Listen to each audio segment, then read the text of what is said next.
السلام علیکم ورحمۃ اللہ وبرکاتہ۔ عزیز ناظرین، اس ویڈیو میں ہم ڈسکس کریں گے مشورہ کرنا۔ انگریزی میں کہتے ہیں advising, seek advise to advise, مشورہ لینا، مشورہ دینا۔ اس سلسلے میں ہم ڈسکس کریں گے اسلام میں مشورے کی بہت بڑی اہمیت و فضیلت ہے۔ یہ عظیم الشان حکم ہے۔ اللہ کے نبی صلی اللہ علیہ وسلم اور صحابہ کرام رضوان اللہ تعالیٰ علیہم اجمعین کی سنت مبارکہ ہے، اور یہ کار خیر ہے، کار برکت ہے۔ یہ برکت اور بلندی اور عظمت والا کام ہے۔ اللہ کے نبی صلی اللہ علیہ وسلم صحابہ کرام سے مشورہ لیا کرتے تھے، اور صحابہ کرام رضوان اللہ تعالیٰ علیہم اجمعین اللہ کے نبی صلی اللہ علیہ وسلم سے کئی معاملات میں مشورہ کیا کرتے تھے، اور آپس میں صحابہ کرام ایک دوسرے سے مشورہ لیتے تھے، ایک دوسرے کو مشورہ دیتے بھی تھے۔ حدیث مبارکہ ہے، حضرت ابو ہریرہ رضی اللہ تعالیٰ عنہ فرماتے ہیں کہ میں نے اللہ کے نبی صلی اللہ علیہ وسلم سے زیادہ اپنے ساتھیوں سے مشورہ کرنے والا کسی اور کو نہیں دیکھا۔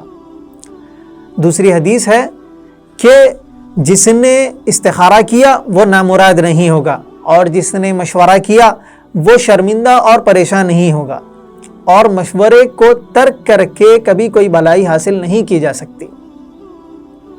مشورے کے اندر، ایڈوائز کے اندر سب سے جو پہلی چیز ہے جس کا ہمیں لحاظ رکھنا ہے، وہ ہمیں سنت پر عمل کرنے کی نیت سے کسی کو مشورہ دینا ہے، کسی سے مشورہ طلب کرنا ہے۔ اس کے بعد آتے ہیں مشورے کے آداب۔ مشورے کے آداب میں پہلی جو چیز ہے وہ یہ کہ کن چیزوں میں مشورہ لینا چاہیے، مشورہ کرنا چاہیے۔ اس میں دو باتیں ہیں۔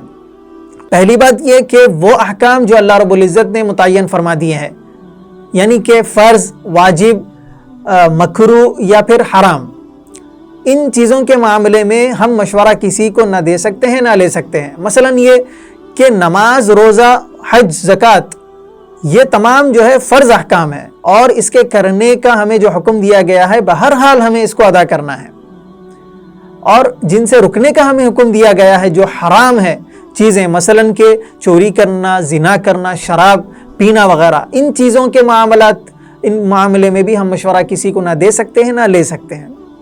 البتہ ان کے طریقے کو لے کر ہم مشورہ کر سکتے ہیں، یعنی کہ ہم اس طرح کسی سے مشورہ لے سکتے ہیں کہ نماز کس طرح پڑھیں، روزہ کس دن رکھیں، کس دن نہ رکھیں، حج کے ارکان کے بارے میں کسی سے مشورہ لے سکتے ہیں، کسی کو مشورہ دے سکتے ہیں۔ اسی طرح شراب، زنا، چوری سے بچنے کی مدد کے لیے کسی سے مشورہ ہم لے سکتے ہیں۔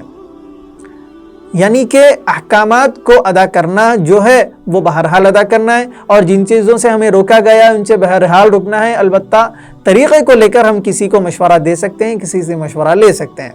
دوسری جو چیز ہے وہ یہ کہ دنیاوی معاملات میں، یعنی کہ بزنس ہے یا پھر خرید و فروخت کے جو معاملات ہیں، ان کو لے کر آپ کسی سے بھی مشورہ کر سکتے ہیں۔ ہاں، ان چیزوں میں مشورہ نہیں کر سکتے جو امور طبعیہ ہے، یعنی کہ جو انسان کی روزمرہ کی چیزیں ہیں، مثلا کہ کھانا پینا، بیٹھنا اٹھنا، ان چیزوں کو لے کر کسی سے سوال نہیں کر سکتے، کسی کو مشورہ نہ دے سکتے ہیں، نہ لے سکتے ہیں۔ مثلا یہ کہ پیاس کے وقت میں پانی پی سکتے یا نہیں، کسی سے مشورہ نہیں کر سکتے۔ یہ سننے میں بھی عجیب لگتا ہے، اور اس طرح کے سوالات بھی ہمیں نہیں کرنے چاہیے۔ یا پھر ایسا پوچھنا کہ کیا بھوک کے وقت میں کھانا کھانا ضروری ہے، اس طرح کے سوالات کرنے میں حماقت و بیوقوفی کی نشانی معلوم ہوتی ہے، اور یہ بیوقوفی کی علامت ہے۔ مشورے کے آداب میں دوسری جو چیز ہے وہ یہ کہ مشورہ کن سے کیا جائے۔ دیکھیے، مشورہ جن سے کرنا ہے ان میں ان باتوں کا لحاظ رکھنا ہے، یعنی کہ ایسے شخص سے مشورہ کرنا چاہیے جو معاملات میں پوری تحقیقات اور جانکاری رکھتا ہو، دوسرا عقل مند ہو، دانشور ہو، متقی اور پرہیزگار ہو، اللہ رب العزت کا عبادت گزار بندہ ہو، جس کو آخرت میں اس کے حساب و کتاب کا احساس بھی ہو۔ ساتھ میں چاہے وہ عمر میں بڑا ہو یا چھوٹا ہو، لیکن اگر اس کے پاس تجربہ اور علم ہے تو ایسے شخص سے مشورہ آپ کر سکتے ہیں۔ اس کے اندر صالحیت بھی ہو، بردباری ہو، اس کے اندر صبر کرنے کا مادہ ہو، جذب کرنے کا مادہ ہو۔ ایسا نہیں کہ وہ جذباتی انسان ہو، جذباتی انسان سے مشورہ طلب نہیں کرنا چاہیے۔ دوسرا یہ کہ مشورہ کرنے والے کے اندر ہمدردی کا جذبہ بھی ہونا چاہیے۔ جو مشورہ دے رہا ہے کسی کو، وہ اس کے اندر ہمدردی ہو، مشورہ لینے والے کے معاملے میں، لینے والے کے تعلق سے اس کے دل میں، مشورہ دینے والے کے دل میں کینہ، کپٹ، بغض اور عداوت نہ ہو۔ ایسا کرنے سے مشورے کا کوئی فائدہ نہیں ہوگا۔ مشورے کے آداب میں تیسری جو چیز ہے وہ یہ کہ مشورہ دینے والے کے فرائض۔ مشورہ دینے والے کو کن کن چیزوں کا لحاظ رکھنا ہے؟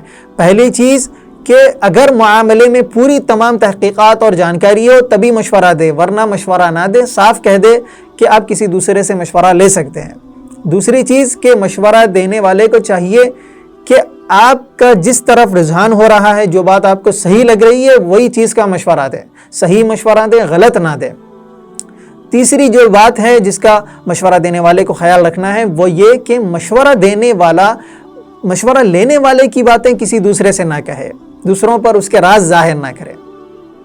چوتھی جو بات ہے جو مشورہ دینے والے کو کرنی چاہیے وہ یہ کہ صرف مشورہ دیں، رائے نہ دیں، کسی پر اصرار نہ کریں کہ آپ یہی کام کریں، یہ کام نہ کریں۔ اس طرح کرنا درست نہیں ہے۔ صرف مشورہ دینے والے کا کام مشورہ دینا ہے۔ مشورے کے آداب میں تیسری جو چیز ہے وہ یہ کہ مانگے بغیر مشورہ نہیں دینا چاہیے۔ آپ سے کوئی مشورہ نہیں لے رہے تو کوئی ضروری نہیں کہ آپ اس کو مشورہ دیں۔ ہاں، اگر آپ دیکھ رہے ہیں کہ سامنے والا کوئی ایسی چیز میں مبتلا ہے جس سے وہ ہلاکت اور بربادی کا باعث وہ چیزیں بن سکتی ہیں اس کے لیے، تو پھر اس کو آگاہ کر دیں، اس کو مشورہ دے دیں کہ آپ اس سے رک جائیں، آپ کے لیے بہتر و مناسب ہے۔ پانچویں جو چیز ہے مشورے کے آداب میں وہ یہ کہ مشورے میں اللہ رب العزت پر توکل اور بھروسہ ہونا چاہیے۔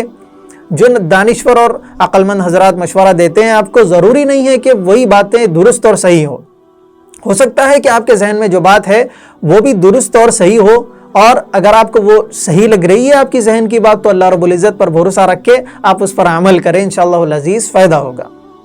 تو لہٰذا ہمیں معلوم ہوتا ہے کہ دین و دنیا یا پھر دوسرے کئی معاملات میں مشورہ کرنا اللہ کے نبی صلی اللہ علیہ وسلم اور صحابہ کرام کی سنت مبارکہ ہے، یہ خیر و برکت کا باعث ہے۔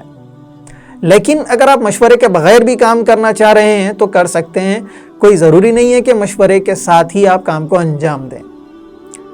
ہم نے آپ کو اس ویڈیو میں مشورے کی کچھ اہم باتیں بتلائی ہیں، کچھ آداب بتائے ہیں، انشاءاللہ العزیز آپ کو اس سے فائدہ ہوگا۔ اگر آپ کو یہ ویڈیو اچھی لگی ہے تو اس کو لائک کیجئے، شیئر کیجئے، ہمارے چینل زاد مسلم کو سبسکرائب کیجئے۔ انشاءاللہ العزیز ہم اسی طرح آپ کے سامنے اور بھی ویڈیوز لاتے رہیں گے۔ جزاکم اللہ خیرا۔ السلام علیکم ورحمۃ اللہ۔